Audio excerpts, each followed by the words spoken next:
Gracias te damos por cada uno de tus hijos y de tus hijas. Padre, tu palabra es eterna. No solo es eterna, es viva y eficaz, más cortante que toda espada de dos filos, y penetra hasta partir el alma del espíritu, las coyunturas y los tuétanos, y discierne los pensamientos y las intenciones del corazón. Te damos gracias, Padre, por tu obra poderosa, por tu obra gloriosa. Te bendecimos y te glorificamos, Padre. Sea, Padre, tu espíritu de sabiduría, dándonos sabiduría, tu espíritu de inteligencia, despertando tu inteligencia en nosotros, tu espíritu de consejo que nos aconseja, Padre, en el estado actual de nuestra vida para tomar decisiones con claridad, con determinación. Padre, te agradecemos porque tú tienes cuidado de nosotros. Te agradecemos porque tú eres bueno, porque para siempre es tu misericordia. Te agradecemos porque hoy tienes una cita con nosotros y te damos gracias por ello. Y en este momento permítenos disponernos a recibir el consejo que tú tienes para nuestras vidas. Padre, que discernamos cuando es tu espíritu quien nos habla y que discernamos también cuando es el hombre el que nos habla para tomar decisiones y tomar tu palabra, no la palabra del hombre, en el nombre de Jesús. Amén. Vamos a estudiar, hermano, esta mañana acerca de cómo proseguir adelante hasta alcanzar la meta. En el nombre de Jesús, comenzamos. El estancamiento en nuestra vida se da por dos razones: porque no tenemos una meta hacia dónde dirigirnos, o porque perdimos el enfoque en la meta que teníamos. La vida del cristiano se estanca por estas razones. Pero según la Escritura, el camino de los justos es como la primera luz del amanecer que brilla cada vez más hasta que el día alcanza todo su esplendor. Proverbios 4:18. Dios nos coloca en su camino. Desde ahí comenzamos a brillar. Nuestro brillo debe seguir aumentando hasta que alcancemos la madurez en Cristo. Si no hemos madurado después de tantos años en este camino, es porque no nos hemos enfocado en la meta, que es la formación de la imagen de Cristo en nuestras vidas. Escrito en Romanos 8:29. La madurez en sí misma es la formación de Cristo en nosotros. Y solo se forma por seguirlo y obedecerlo. Él dijo de sí mismo: yo soy la luz del mundo. El que me sigue no andará en tinieblas, sino que tendrá la luz de la vida. Juan 8:12. Nuestro camino es alumbrado al seguir al Señor, y esa luz se mantiene y se incrementa al obedecer la luz de su verdad. La Escritura dice: sino que siguiendo la verdad en amor, crezcamos en todo en aquel que es la cabeza, esto es, Cristo. Efesios 4:15. Crecimiento es madurez, y madurez es la clara imagen del carácter de Cristo formado en nuestras vidas. Este crecimiento nos posiciona para alcanzar las promesas futuras. La meta futura es la salvación de nuestras almas, la resurrección de los muertos, como está escrito, obteniendo el fin de nuestra fe, la salvación de nuestras almas. Primera de Pedro 1:9. Nuestro hermano Pablo se esforzaba para poder alcanzar de una u otra manera la resurrección de los muertos. Y dijo en su discurso: no quiero decir que ya haya logrado estas cosas, ni que ya haya alcanzado la perfección, pero sigo adelante a fin de hacer mía esa perfección para la cual Cristo Jesús primeramente me hizo suyo.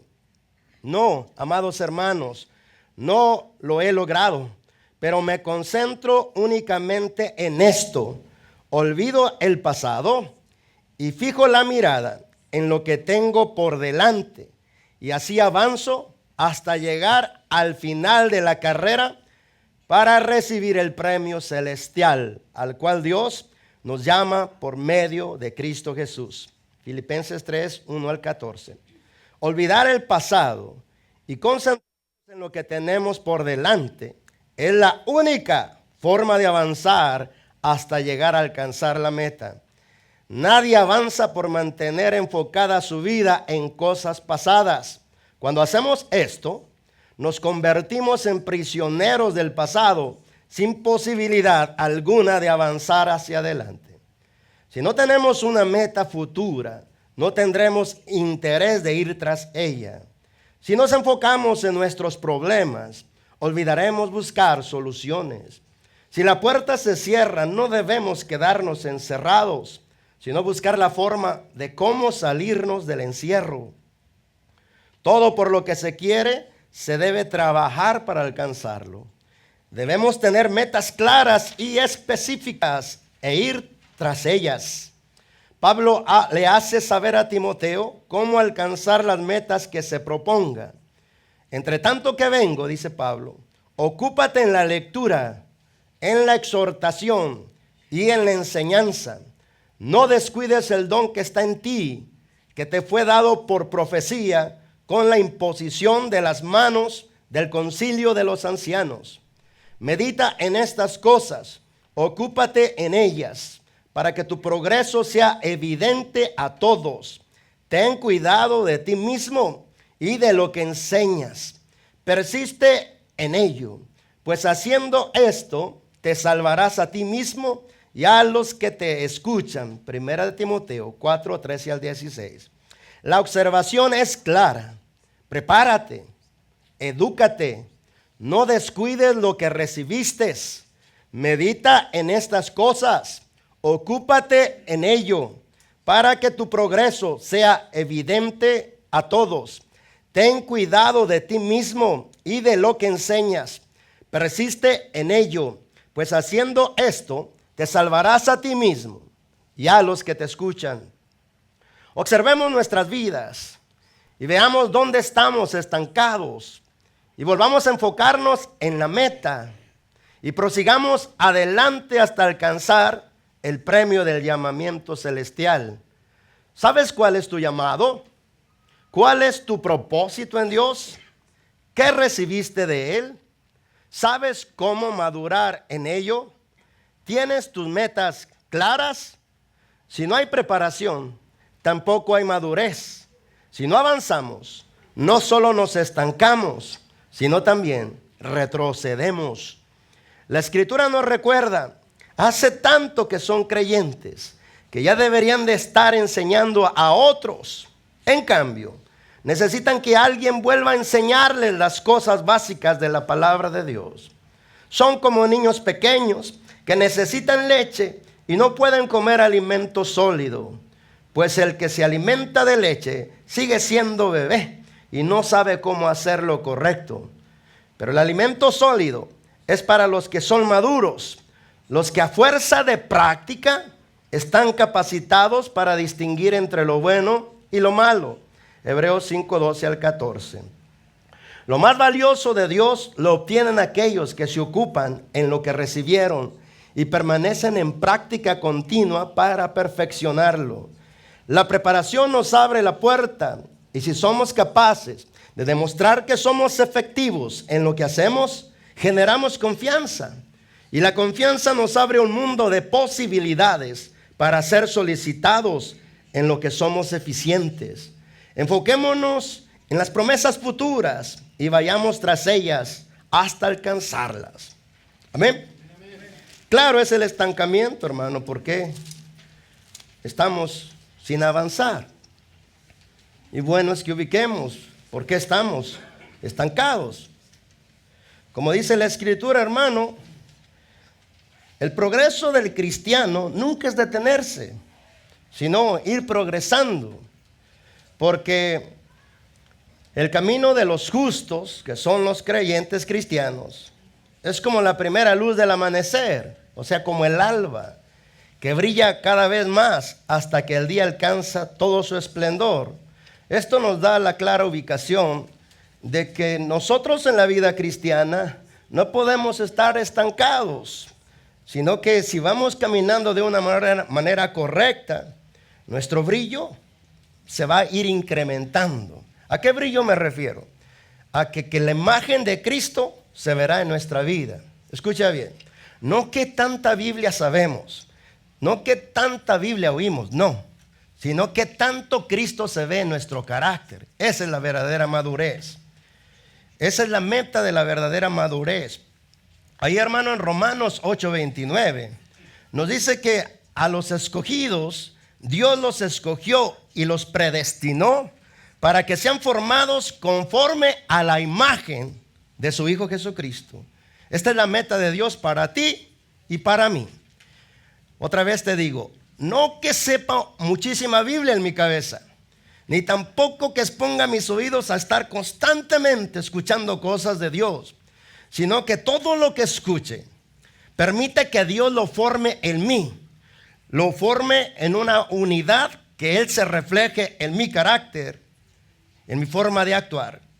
El carácter de Cristo, según Mateo capítulo 11, versículo 28 al 30, es que Él es manso y humilde de corazón.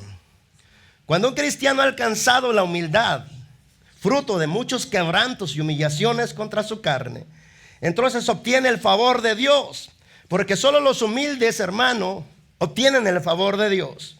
La Escritura dice que Él da gracia a los humildes, pero resiste a los soberbios. Es decir, cuanta más humildad poseemos, producto de un trato de Dios, más gracia cargamos de Dios, más favor cargamos de Dios, y más favor cargamos también o proviene de los hombres. Este es el verdadero crecimiento espiritual. Si no tenemos el enfoque bien claro de lo que Dios ve crecimiento, nos confundiremos fácilmente.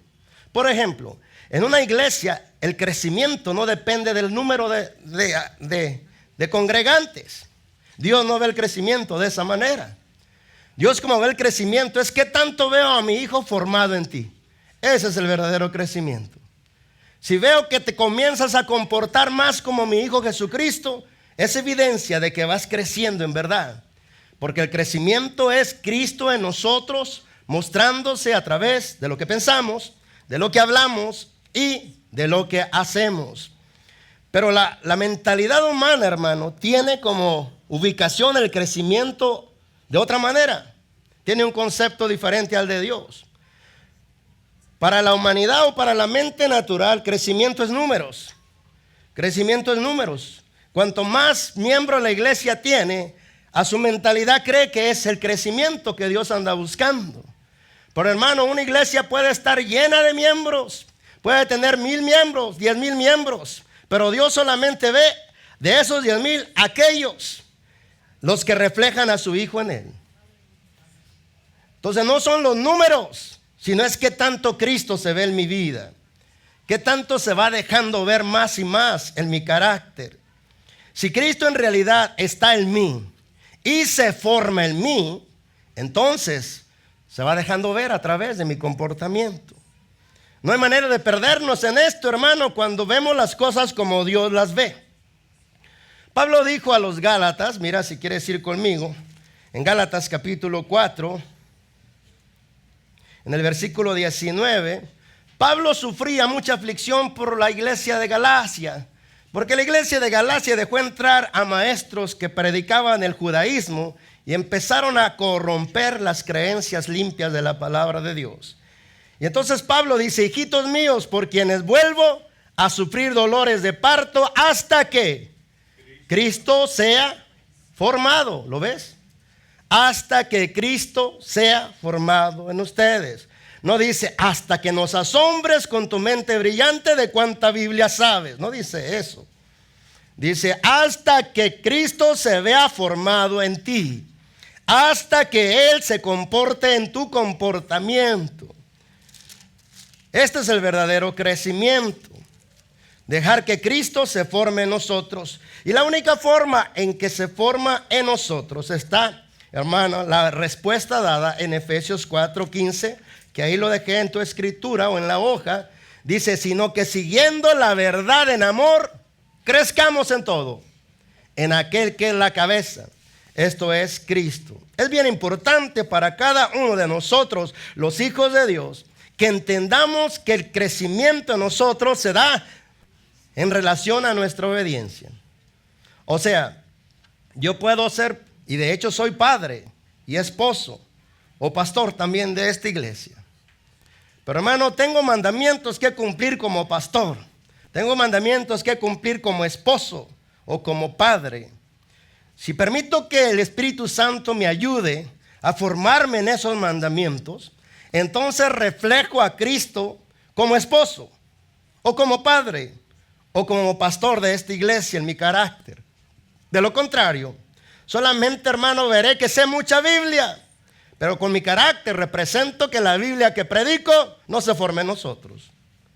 Entonces Cristo debe de crecer, expandir su reino. Así es como Cristo expande su reino dentro de nosotros. Esto lo hizo con una comparación de una parábola cuando habló de la semilla de mostaza, que es la más pequeña de todas las semillas de las hortalizas. Dice, pero que cuando crece, dice que alcanza una estatura a las mayores, de la mayor hortaliza, tanto que vienen aves del cielo y colocan sus propios nidos en ella. Por eso él lo dijo anterior. El contexto dice, el reino de los cielos es como la semilla de mostaza. Y entonces da esta explicación que te di. Cristo, hermano, entra en tu espíritu. El lugar donde habita dentro de ti es tu espíritu. Porque tu espíritu es nuevo, es resucitado, es hecho y creado conforme a Dios en justicia y santidad de la verdad. Así lo dice Efesios. Entonces, desde tu espíritu se va a expandir su reino a la misma medida que tú y yo obedecemos las leyes de ese reino. Ya lo hemos dicho anteriormente. Cristo solo reina donde se respetan las leyes de su reino. Es decir, otra vez vuelvo a mi persona. Sé cuáles son los mandamientos que Cristo me da como esposo. Esposos, amad a vuestras mujeres como Cristo amó a la iglesia y se entregó a sí mismo para lavarla, para santificarla, a fin de preparársela a sí mismo una iglesia sin mancha y sin arruga. El mandamiento para mí es: ama a tu esposa como yo amo a mi iglesia. Por supuesto que no sé cómo Jesús ama a su iglesia hasta que yo no le diga: Padre, no quiero interponer mis ideas en este mandamiento. Revélame, muéstrame cómo tú amas a tu iglesia para yo entender cómo debo de amar a mi esposa. Al hacer esto, el Espíritu Santo comienza a revelarme cómo debo de moverme en ese mandamiento, amando a mi esposa no como ella quiere, no como yo pienso, sino como el Señor me revela, de la misma manera que ama a su propia iglesia. Si entonces, hermano, comienzo a dejar que el amor de Dios como esposo se libere a través del mandamiento que Él me dice, mi esposa comienza a recibir el amor de un esposo conforme a la imagen de Dios. Porque no me estoy moviendo conforme a mis ideas. Ahora voy a comprarle un ramo de rosas para tenerla contenta. Ese eres tú, hermano.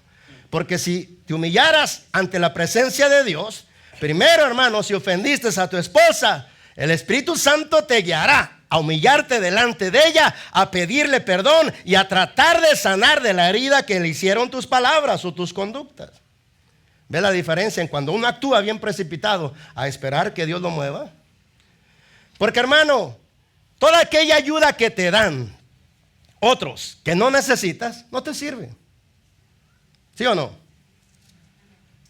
Tal vez no me expliqué. Solo te sirve aquello que tú necesitas, no lo que otra gente piensa que tú necesitas. ¿Sí? Si la esposa ha sido ofendida, no necesita más que tú te humilles, le pidas perdón y busques restaurar la relación que tú mismo rompiste. No sirve más nada eso. O las esposas están en contra de lo que dije. Hermano, la Escritura dice que entre nosotros debemos de movernos siempre conforme a la palabra de Dios, Algunos dicen, yo me muevo conforme al sentir de Dios, pero sus sentires nunca los filtran a la palabra. Y no se dan cuenta si realmente Dios los está moviendo conforme a la palabra. Hermano, ¿cuándo el Señor nos dijo que este camino era de sentimientos?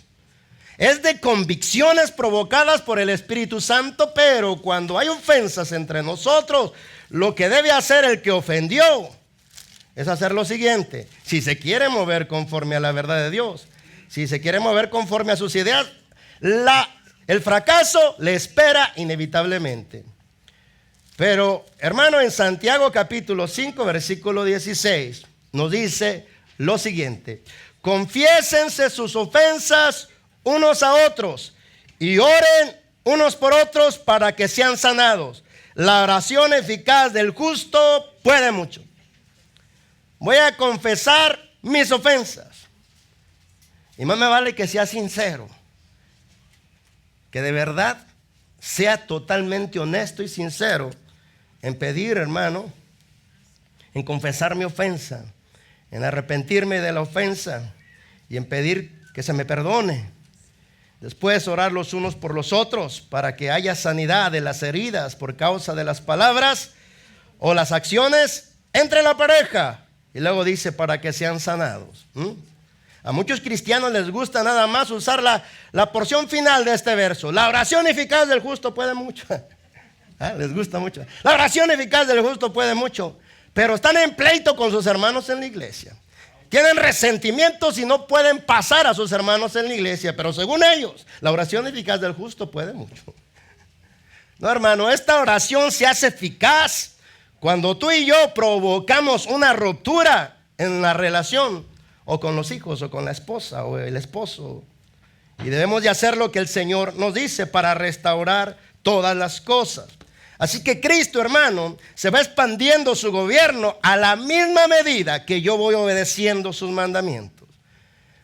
La expansión del reino de los cielos dentro de mí, si el rey está dentro de mí, él espera que yo respete sus leyes para que el rey entonces expanda su reino. Está viviendo en mi espíritu, pero él desea empezar a tomar mis pensamientos, mis deseos, para que entonces mi conducta refleje la conducta de él. No hay crecimiento alguno si Cristo nada más vive dentro de mi corazón, pero no lo dejo que reine porque no respeto su ley, porque no obedezco su ley. Él no puede expandirse dentro de mí. Si se expande, la clara evidencia de su expansión es que reflejo más y más el carácter de Cristo. No hay vuelta a esto, hermano, así como lo oyes. Si reflejo a Cristo, es la evidencia clara de la madurez espiritual. Lo que me hace maduro a mí no es que lleve 20, 30, 40, 50 años en este camino. Eso no me hace maduro. Lo que me hace maduro es que en esos años Cristo se vaya formando más y más en mí. Que se vaya viendo más y más el carácter de Él. Eso. Hermano, yo puedo tener, de hecho tengo 33 años y no es fácil dejar que Cristo gobierne nuestra vida. Porque no es fácil. Porque nos gusta tener el control. Nos gusta tener el gobierno. Nos gusta tener la decisión final.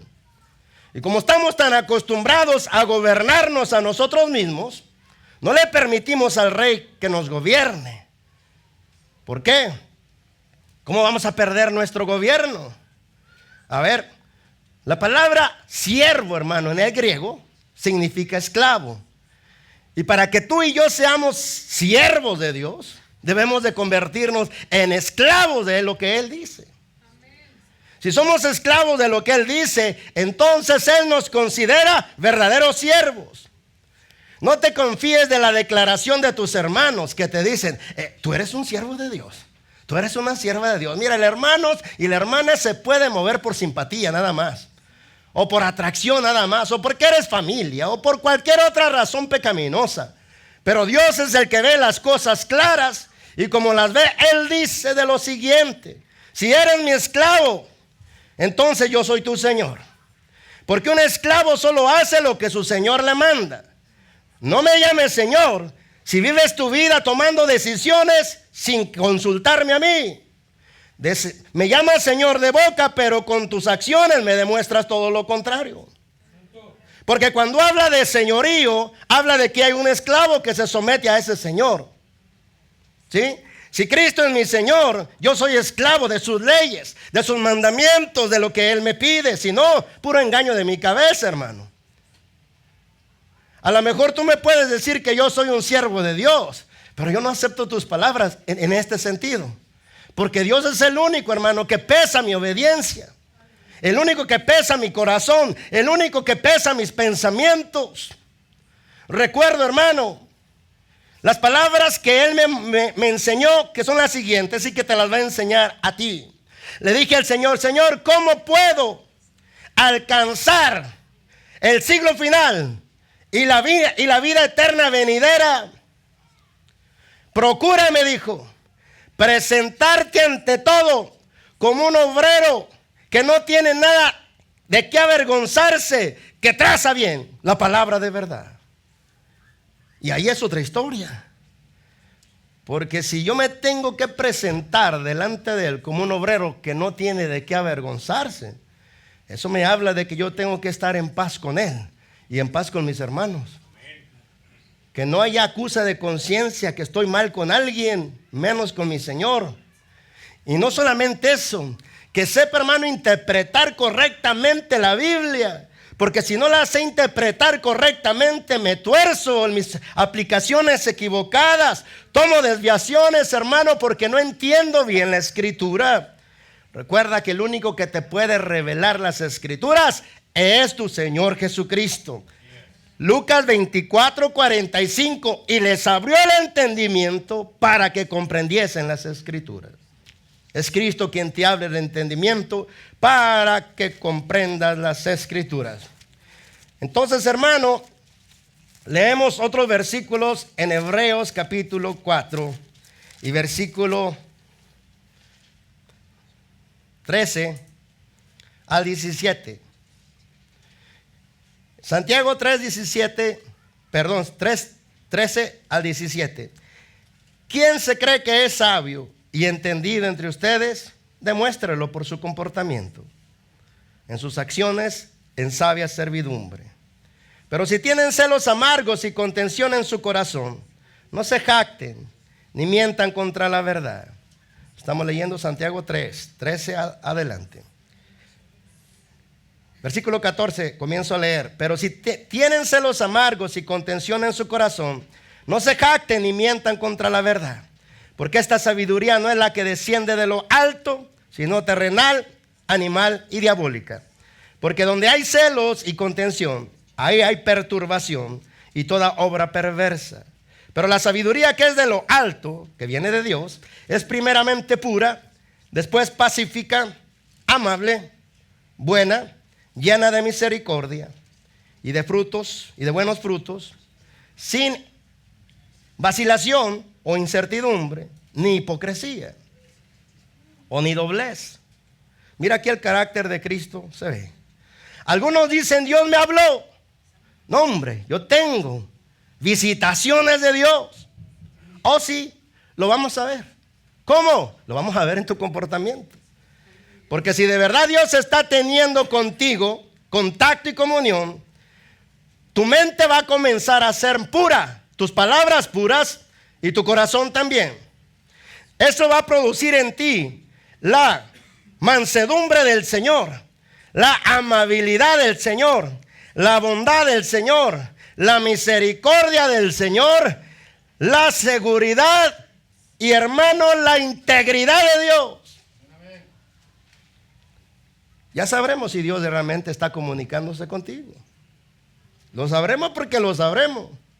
Hay dos maneras en que tú te puedes conocer a ti mismo y que puedes conocer a los otros. Si quieres conocer el verdadero estado de su corazón, observa sus palabras. Porque de la abundancia del corazón habla la boca. Pero si quieres conocer lo que la persona en realidad es, escucha bien, tienes que observar sus comportamientos. Porque sus comportamientos evidencian la realidad de persona que es.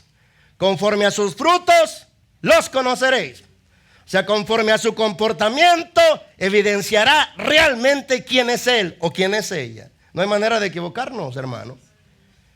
Ahí podemos conocernos a nosotros mismos, porque digo muchas cosas, pero hago otras. Yo no soy lo que digo. Eso nada más demuestra que eso hay en mi corazón. No, lo que verdaderamente soy es lo que hago. Eso es lo que soy. ¿Ves qué fácil es vernos cuando nos vemos a la luz de la palabra de Dios? ¿Verdad? Pero nos gusta que los demás nos consideren buenos. Hermano, cuando alguien me dice usted es un siervo del Señor, yo le digo, ¿y cómo sabes? ¿Y cómo sabes? Porque predico la palabra, ¿piensas que ya soy un siervo de Dios? No. Siervo es un esclavo. Y le digo, y me falta mucho todavía esclavizarme al Señor.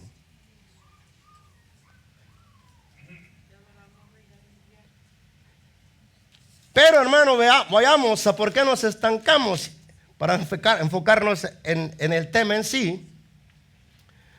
Si nuestra meta, hermano, es la meta del Señor. La meta del Señor, ahí está escrito en los siguientes versículos, aún inclusive, hermano, lo que dijo Pablo. Dice, obteniendo el fin de nuestra fe, la salvación de nuestras almas. Primera de Pedro 1:9. O sea, hermano, estamos en este camino de fe, pero terminaremos bien cuando muriendo, hermano, entremos a la presencia de Dios. Ese es el fin de nuestra fe, la salvación de nuestras almas. Pablo sabía, hermano, que para alcanzar la resurrección de los muertos tenía que santificarse. Y entonces se esforzaba para poder alcanzar de una u otra manera la resurrección de los muertos. Y dijo en su discurso, no quiero decir que yo haya logrado estas cosas, ni que ya haya alcanzado la perfección, pero sigo adelante a fin de hacer mía esa perfección, para la cual Cristo Jesús primeramente me hizo suyo. Amados, yo todavía no lo he alcanzado, pero me concentro únicamente en esto. Olvido el pasado y fijo la mirada en lo que tengo por delante, y así avanzo hasta llegar al final de la carrera para recibir el premio celestial al cual Dios nos llama por medio de Cristo Jesús.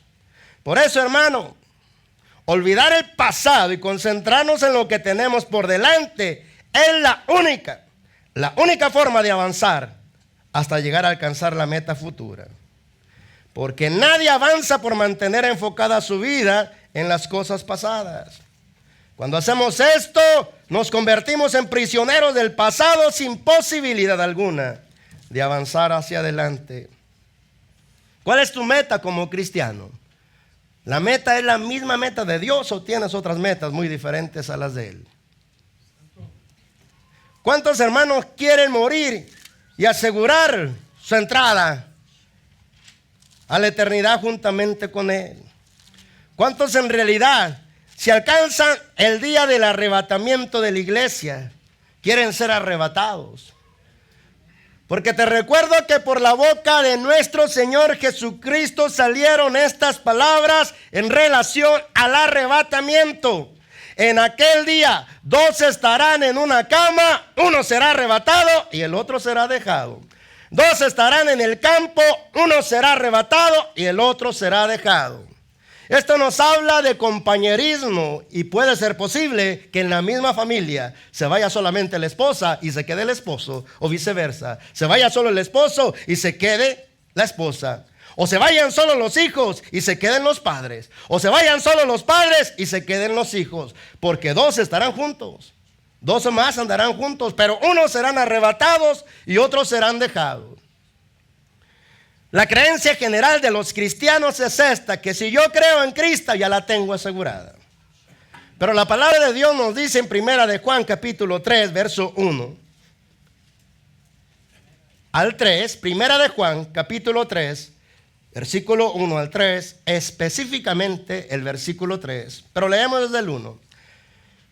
Miren cuál amor nos ha dado el Padre para que seamos llamados hijos de Dios. ¿Cuántos son hijos de Dios?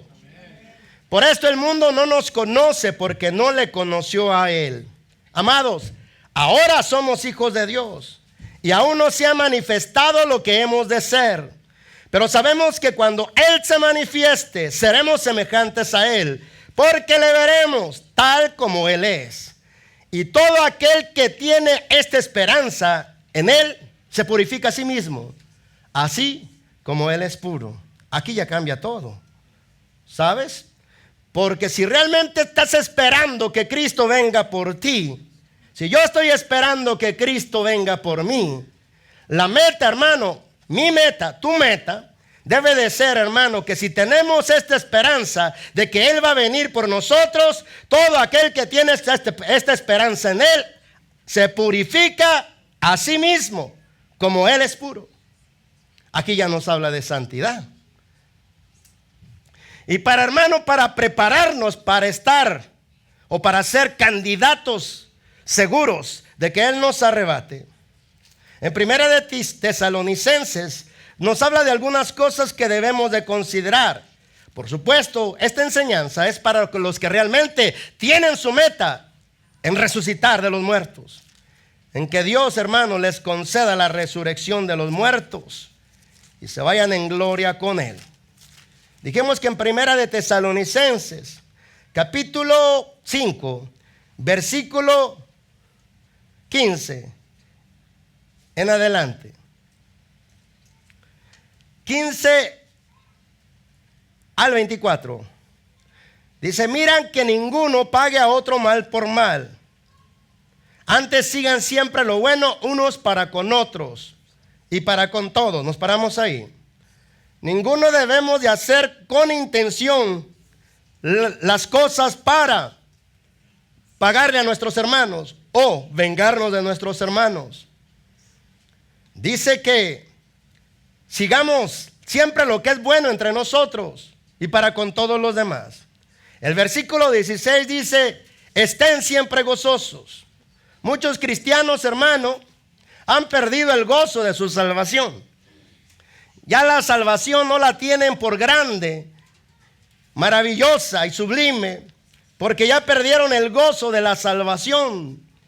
Pero dice el mandamiento, no es una opción, es un mandamiento: estén siempre gozosos.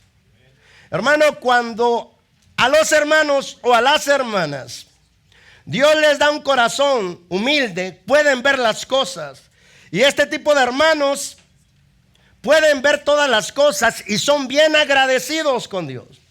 Le agradecen porque se despiertan, le agradecen porque tienen comida, le agradecen porque tienen familia, le agradecen porque tienen una esposa, un esposo, porque tienen un trabajo. Son tan agradecidos que el agradecimiento los hace estar siempre gozosos. El verso 17 dice: oren sin cesar. Los que no consideran esto oran cuando sienten, solo cuando sienten. Cuando no sienten, no oran. Pero aquí, hermano, está diciendo oren sin parar. O sea, oren día y noche.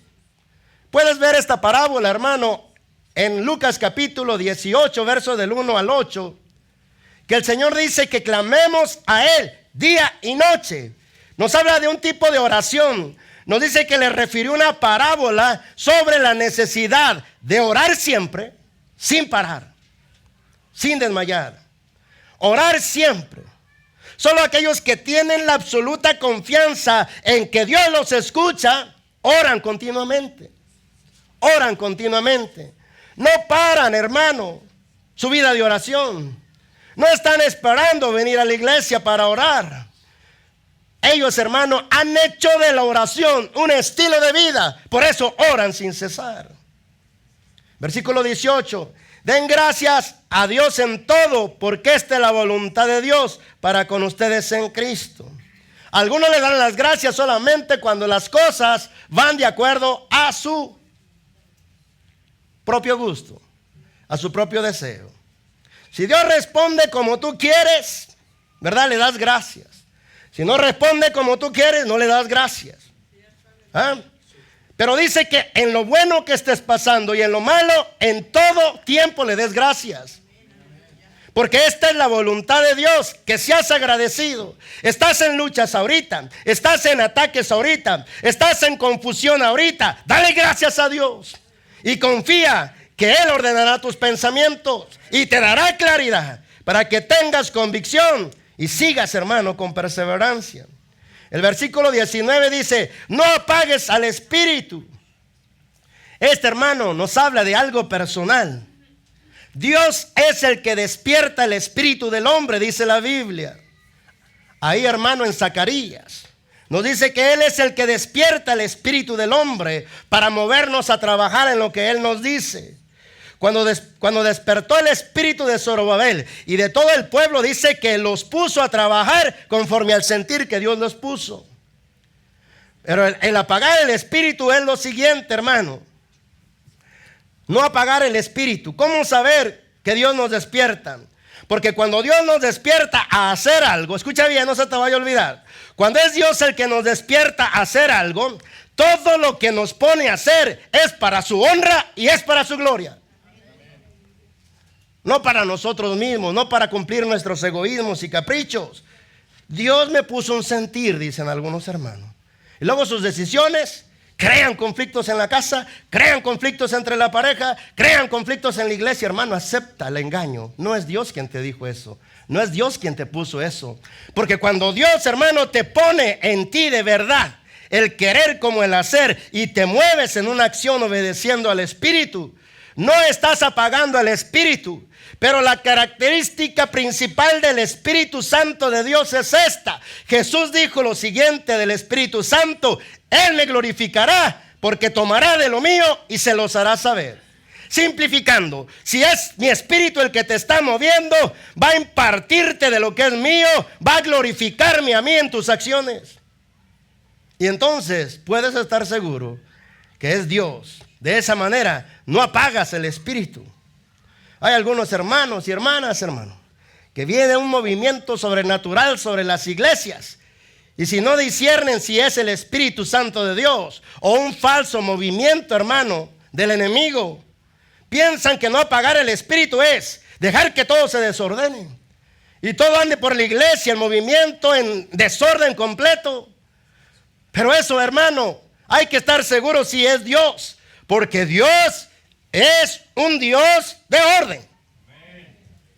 Y si observamos el orden, hermano, del aparente derramar del Espíritu Santo en una iglesia, entonces vamos a estar conscientes, hermano, tratando de apagar movimientos falsos del diablo y tratando de ubicar el verdadero avivamiento del Espíritu Santo para no apagar el Espíritu. El mandamiento primero aplica a mí: no apagues el Espíritu. ¿Cómo me lo aplico?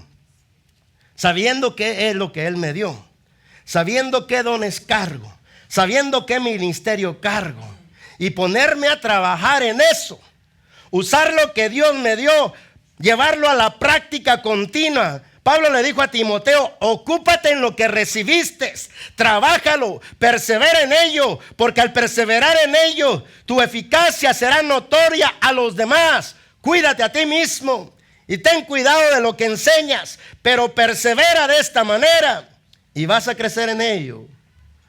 Entonces, si Dios me dio el don de lenguas, por ejemplo, porque Dios se manifiesta de muchas maneras. Ya no te voy a hablar de los dones del Espíritu Santo, porque ya están más familiarizados con ellos. Solo te diré para que los estudies, para aquellos que no sepan dónde están escritos, pero están escritos en 1 Corintios capítulo 12, 14 y también Romanos capítulo 13, ahí los ves. Pero volvemos a 1 Tesalonicenses 5, 19, donde me quedé. Y luego dice: no menosprecies las profecías. ¿Cuántos saben que el Espíritu Santo todavía profetiza? Amén. El asunto aquí es este: que no debemos de profetizar si no estamos seguros que es Dios. ¿Cómo podemos saber que la profecía que nos cae en nuestro espíritu viene de Dios? Solamente filtrándola por medio de la Escritura y la palabra. Dice 1 Corintios capítulo 14, versículo 13 y 14. Pero el que profetiza habla a los hombres para edificación, exhortación y consolación. La profecía que viene del Espíritu Santo es para edificar la vida de aquel que recibe la profecía, para exhortar la vida de aquel que recibe la profecía, y para consolar la vida de aquel que recibe la profecía. aparte de esto, proviene del hombre o del diablo. Por eso, hermano, no anulamos las profecías, pero debemos de estar conscientes que carga los requisitos la profecía que viene de Dios. Por eso el que profetiza dice que no habla a los hombres, dice que habla a los hombres, pero para edificarlos, exhortarlos y consolarlos. Cuando alguien tiene el don de lenguas, dice el verso 4, el que habla en lengua extraña, a sí mismo se edifica, pero el que profetiza, edifica a la iglesia. Dios me dijo esta profecía, y luego la profecía que suelto no edifica a la iglesia. Entonces, ¿cómo puedo yo decir que fue Dios el que me puso esa profecía si no edifica a la iglesia? ¿Qué quiere decir edificar a la iglesia? Significa lo siguiente, que la palabra que Dios me da, si yo soy el que profetizo, trae edificación, trae exhortación y trae consolación. A más de esto, ya es pecado. Estas cosas deben de filtrarse por medio de la palabra de Dios. Si no, nos desviamos. Si no, caemos en falsas profecías. A mí me han dicho muchas malas profecías, hermano. Estas profecías que me han dicho y no se cumplen, ¿tú piensas que fue el Espíritu Santo el que se equivocó? No. El hombre se las inventó, o fue un espíritu de engaño en ellos que me mandaron la profecía para ver si me atrapaban en ella. Pero te vas a quedar con las ganas de que sea tuyo. No te las creo. ¿Por qué? Porque para que venga una profecía, primero Dios ya me inquietó a que vendrá una confirmación por boca de 2 o 3 testigos. Escucha bien, el Espíritu de Dios, la guianza en la gracia es interna. Primero te convence a ti y después Él permite que 2 o 3 confirmen lo mismo que Dios ya te confirmó a ti. De esa manera no te engaña nadie. Pero volvemos, hermano, a 1 Tesalonicenses 5. No menosprecies las profecías. Y luego dice el versículo 21, examina todo. Examina todo. Sí, ¿verdad? Retén lo bueno. Hay que examinar todo. Hay que ejercer discernimiento. Si lo que oímos de los predicadores o a nuestro propio oído viene del Espíritu Santo, viene de los hombres o viene de los espíritus demoníacos de engaño. Primero hay que ejercer el discernimiento de espíritus.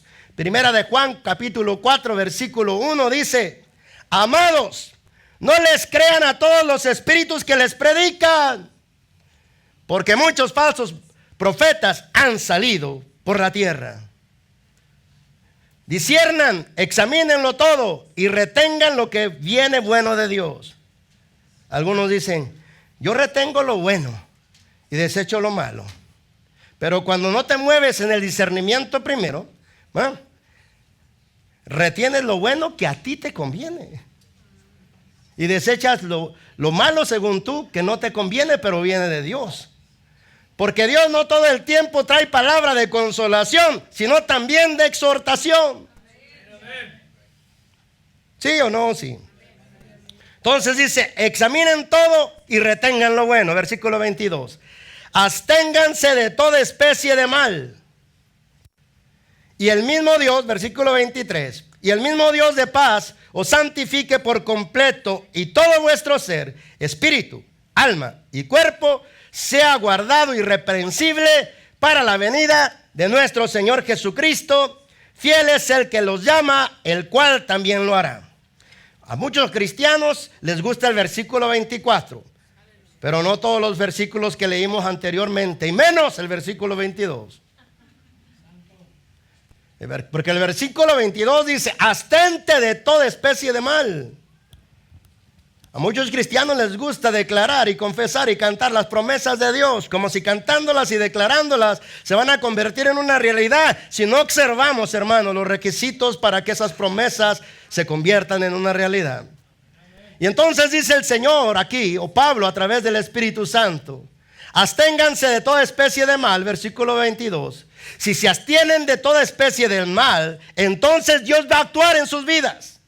El mismo Dios de paz los va a santificar por completo, y todo su ser, espíritu, alma y cuerpo van a ser guardados por Él irreprensibles para la venida de nuestro Señor Jesucristo. Fiel es el que les llama, el cual también lo hará. Me abstengo, aquí habla, hermano, de santificar mi espíritu, mi alma y mi cuerpo. Para esto, hermano, te doy una breve explicación de que hay pecados que se cometen con el espíritu, hay pecados que se cometen con el alma y hay pecados que se cometen con el cuerpo. Cualquier, hermano, área en la que tú y yo pequemos, si no nos venimos a poner a cuentas con el Señor, manchamos la pureza, manchamos la santidad en la que debemos de andar. Porque la declaración es esta, que el mismo Dios de paz los santifique por completo.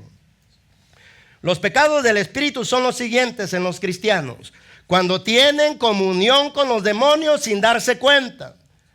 Esto sucede de la siguiente manera: los demonios imitan la presencia de Dios. Te lo voy a comprobar para que lo escribas. Si tú escribes en la hoja, los demonios falsifican la presencia de Dios, falsifican la imagen de Cristo, falsifican el evangelio y falsifican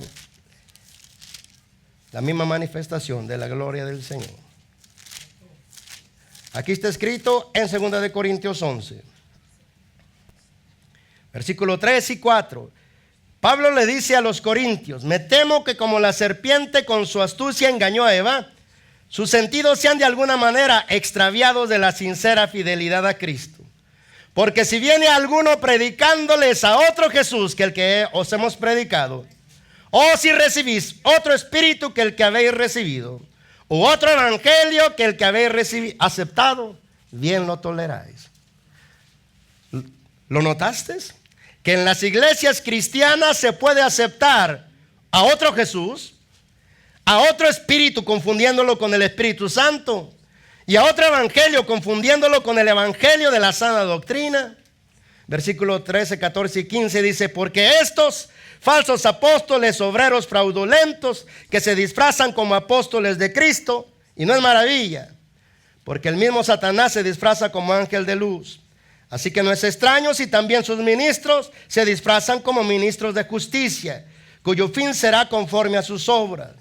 Habla aquí de ministros, habla aquí de creyentes que dicen que son creyentes en Cristo, pero el contacto que tienen con el supuesto Jesús no es el Jesús verdadero. Y la comunión que tienen con el supuesto Espíritu Santo no es el verdadero Espíritu Santo. Y el evangelio que predican, según ellos, que se lo revela el Espíritu Santo, no es el evangelio de la gracia, no es el evangelio de Dios. Y dice Pablo: y muchos los aceptan. Entonces, hermano, si yo acepto mentiras del diablo y me muevo conforme a las enseñanzas demoníacas, estoy teniendo contacto con demonios y ellos están haciéndome cometer pecados de espíritu, porque los pecados de espíritu, hermano, es mi espíritu teniendo comunión con los demonios y no con el Espíritu Santo. Entonces, hermano, mi espíritu se mancha y se desvía. Por eso la escritura en 1 de Timoteo 4, versículo 1, dice que el Espíritu Santo dice claramente que en los últimos días algunos se van a apartar de este camino de la fe, porque van a escuchar espíritus engañadores y doctrinas de demonios.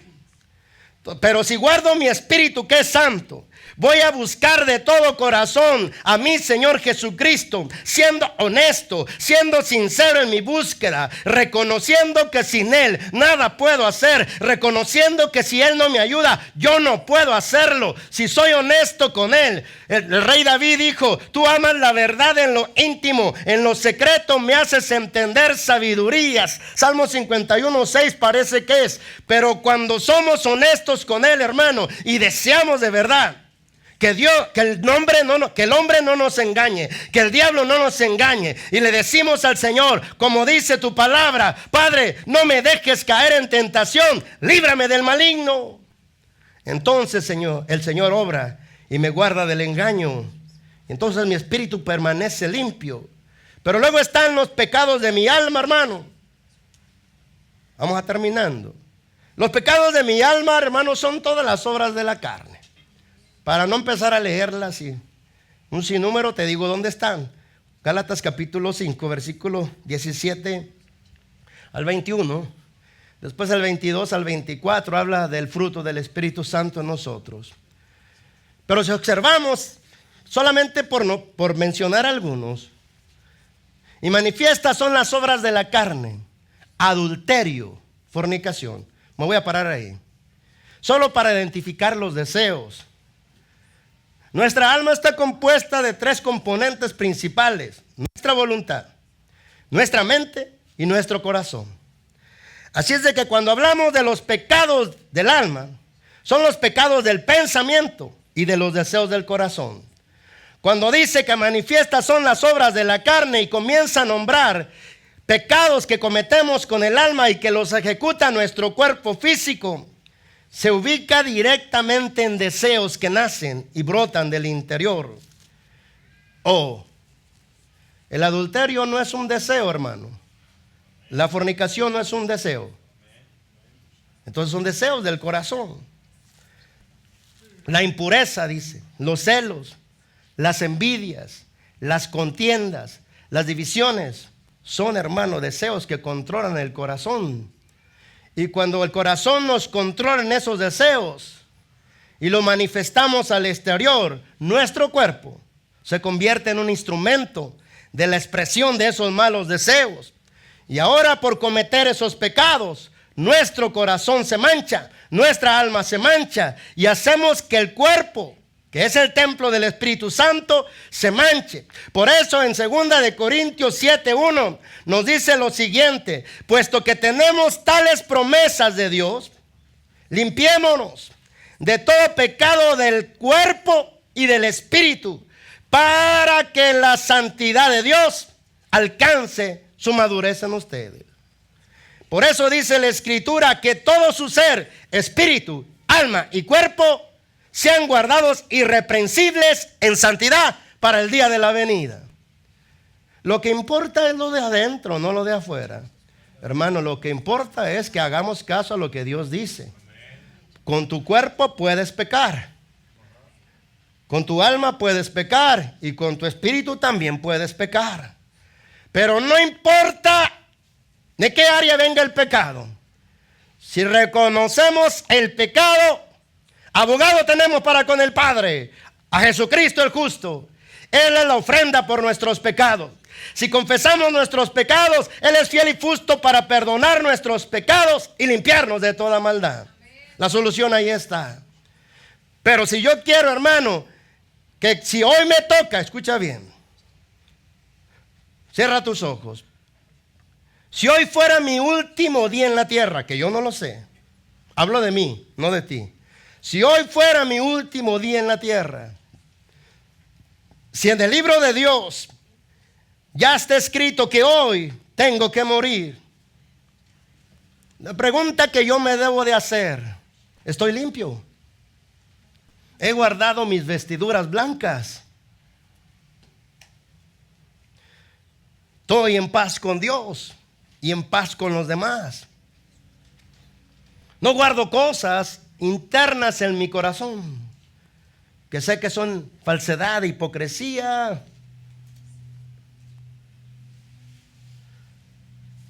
El Señor dijo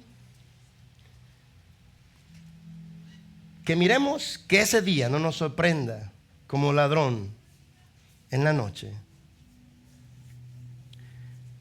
Porque el día que Él venga, dice estas palabras literalmente: cuando menos lo estés esperando, va a venir. Por eso deben de ser como aquel padre que guarda su casa de los ladrones, que debe de estar vigilante. Porque un ladrón no nos va a venir a decir: voy a ir a robarte hoy en la noche, para que te prepares. Va a llegar de repente, y si no lo esperamos, nos va a sorprender. Esta comparación hizo nuestro Señor Jesucristo en relación al arrebatamiento de la iglesia. El día y la hora nadie lo sabe, pero cuando menos lo esperes, vendrá. sin duda vendrá. Y cuando venga, ¿estás preparado? Tus vestiduras son limpias. No hay pecado entre Dios y tú, o entre tus hermanos y tú. Porque la condición, hermano, para tener seguridad de alcanzar esta meta, la resurrección de los muertos, es que todo nuestro ser, espíritu, alma y cuerpo, sean guardados irreprensibles para el día de su venida. No puedo descuidar mi cuerpo, ni tampoco mi alma. Con que cuide mi cuerpo y mi alma, mi espíritu es cuidado. Y entonces, si mi meta no es alcanzar la resurrección de los muertos, entonces ¿cuál es, pues? Porque a los ojos de Dios, el cristianismo y el final del propósito y la obra de Dios es resucitarte en el último día, en la resurrección de gloria, en la resurrección eterna. Esa es la meta de Dios. Esa es la meta futura. No te atores en tus problemas presentes. No te atores en tus distracciones presentes. No te justifiques personalmente. Teme a Dios. Porque si Dios, hermano, ganas el favor de Él, hermano, santificará por completo tu ser, espíritu, alma y cuerpo. Si no tenemos meta, no podemos avanzar. Nadie avanza por mantener enfocada su vida en cosas pasadas. Porque cuando hacemos esto, nos convertimos en prisioneros del pasado, sin posibilidad alguna de avanzar hacia adelante. Si no tenemos una meta futura, no tendremos interés de ir tras ella. Si tenemos situaciones actuales, hermano, que nos están robando la atención, si nos enfocamos en nuestros problemas solamente, vamos a olvidar buscar las soluciones. La indicación es no enfocarte en tus problemas, sino en las soluciones posibles.